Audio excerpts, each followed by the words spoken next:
Vámonos con los temas económicos y financieros. Ya está aquí Roberto Aguilar, mi querido Robert. Buenos días. ¿Cómo estás, Mario? Muy buenos días. Fíjate que además del efecto bélico en los mercados financieros, que es la primera parte, luego se traslada a la parte económica, pues hoy hay una gran preocupación en los mercados, en las bolsas internacionales, porque podría pues estar descontando prácticamente esta agresividad de las tasas de interés, del aumento de las tasas de interés por parte de la Reserva Federal. De hecho, ya llegó a 90% la probabilidad, Mario, y esto, pues al final del día, con la inflación que se va a dar a conocer justamente el día jueves, la inflación en Estados Unidos, y con esto se podría validar, dicen algunas voces, que esta situación del incremento de las tasas de interés en Estados Unidos, pues no se va a acabar en el corto plazo. Además, hubo advertencias del Banco Mundial y del Fondo Monetario Internacional que arrancan sus reuniones anuales. Y bueno, interesante porque en unos minutos más el Fondo Monetario Internacional va a dar a conocer su tercera actualización en el año de las perspectivas de la economía global. Lo hizo en abril, lo hizo en junio y ahora en octubre. Vamos a platicar un poco más tarde sobre esta situación. Y bueno, también fíjate que un dato importante es que regresan las medidas parciales de aislamiento a las grandes ciudades de China. Y esto después de que se celebraron festividades a nivel nacional, hubo días de asueto, regresan, se habla de más de 2,000 casos que estarían siendo los más altos desde, si los comparamos con agosto. Y bueno, pues la política de cero tolerancia otra vez haciendo presencia en las decisiones de China. Y esto, pues como lo hemos visto, tiene un impacto económico. Y bueno, fíjate que también es importante, hoy se hizo una advertencia, Mario, respecto al incremento tan rápido y tan fuerte que ha tenido el endeudamiento de muchos países, básicamente los que están en vías de desarrollo, y se habla de que esto podría ocasionar justamente situaciones críticas para pues, cómo lo van a pagar y qué tendrían que hacer justamente esas economías para responder a sus compromisos financieros. Se habla de 54 países, Mario, los más endeudados problemáticos, donde está más de la mitad de la población de menores ingresos en el mundo. Y fíjate que por el otro lado, ajeno a todo este conflicto, a toda esta situación de volatilidad en los mercados, el tipo de cambio. Nuestro tipo de cambio, el peso fortachón, cotizando en estos momentos en 19.96. Con esto ya tenemos una ganancia anual acumulada de 2,5%. Interesante lo que sucede con la fortaleza de nuestra moneda, que bueno, pues sí hay que reconocerlo,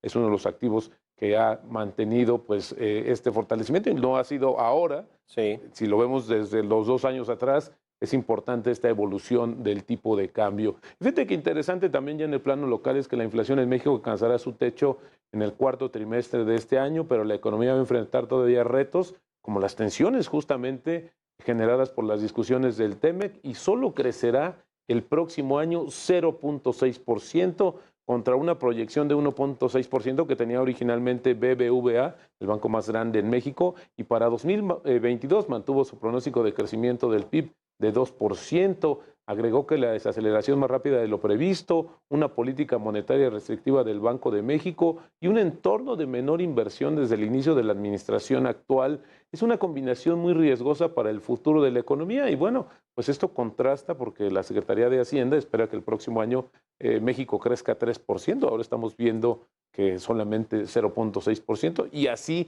en línea muchas otras expectativas dudando de la capacidad de crecimiento que tenga la economía. Yo diría, no de la capacidad, sino del pronóstico de las autoridades. Sí, de la realidad de lo que se ve para el próximo año cuando en Europa y en Estados Unidos se prevé, y lo dice el Fondo Monetario Internacional, que ocurra una recesión, quizás no tan fuerte, tan profunda, estructural, que nos cueste muchos meses recuperarnos, pero sí finalmente una contracción de la economía y cómo es que México en este contexto va a crecer 3%, ¿no? Es decir, si bien nos va este 0,6% que dice el BBVA o 1%, pero 3% es prácticamente imposible. Y el gran problema con esa falla que tendrán en el pronóstico la Secretaría de Hacienda es que con base en ese crecimiento, como lo hemos dicho aquí, Robert, está pues el presupuesto del próximo año, la ley de ingresos, los ingresos fiscales, es decir, ese es el problema, ¿no? Que con base en el crecimiento que se está proyectando es que se calcula todo y si no, entonces todo se tiene que rehacer.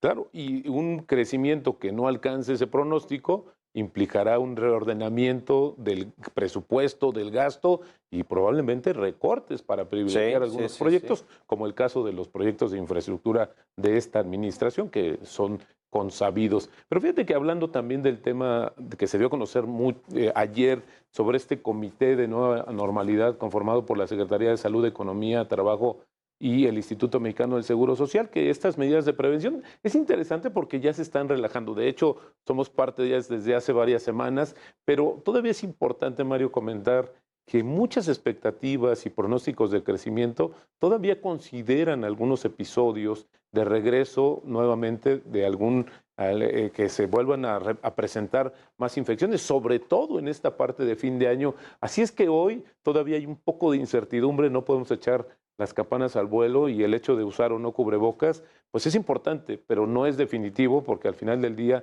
la pandemia es algo que todavía permanece. La Organización Mundial de la Salud, por más insistencia que ha tenido, pues no ha definido y no ha decidido terminar con la pandemia porque esta es una situación que viene de los organismos internacionales como el caso, insisto, de la Organización Mundial de la Salud. Así es que, bueno, sí buenas noticias, pero no hay que bajar la guardia. En México, por lo pronto, ya el cubrebocas ya prácticamente no va a ser obligatorio en muchos lugares cerrados y veremos pues cómo cerramos el año, no solo con el tema del COVID-19, sino con la influenza y algunas otras enfermedades estacionales que justamente se incrementan en el invierno. En fin, gracias Roberto Aguilar. Al contrario, Mario, muy buenos días y las finanzas nos harán libres. Buen martes, vámonos a conocer cómo están operando los indicadores financieros más importantes del mundo. Los precios del petróleo cerraron a la baja presionados por los temores de una posible recesión mundial. Así, el Brent perdió 1.77% para venderse en los $96.19 por barril. Mientras el crudo estadounidense West Texas se cotizó en los $91.13, una caída del 1.63%. Por su parte, la mezcla mexicana de petróleo retrocedió 1.50% para ubicarse en los $84.58 por barril. La tasa de interés interbancaria del Banco de México se ubica en 9.54%, mientras que los CETES a 28 días alcanzan el 9%. En cuanto al tipo de cambio, el dólar se vende en los 20 pesos con 51 centavos, el euro se ubica en 19,41, mientras que la libra se cotiza en los 22,5 centavos. En el mercado bursátil, la Bolsa Mexicana de Valores cerró operaciones con una baja del 0.59%, el Standard & Poor's perdió 0.75%, mientras que el Nikkei cae 2.64%. Durante la jornada pasada, las emisoras que más ganaron en el mercado accionario mexicano fueron Corporación Mexicana de Restaurantes con 5.30%, Qualitas Controladora subió 4.13%, mientras que Azteca se incrementó 2.50%. Entre las empresas con mayores pérdidas se encuentran Grupo Rotoplas con 7.33%, Omex perdió 6.90%, mientras que Banco Santander cayó 4.96%. Israel Morales, Heraldo Televisión.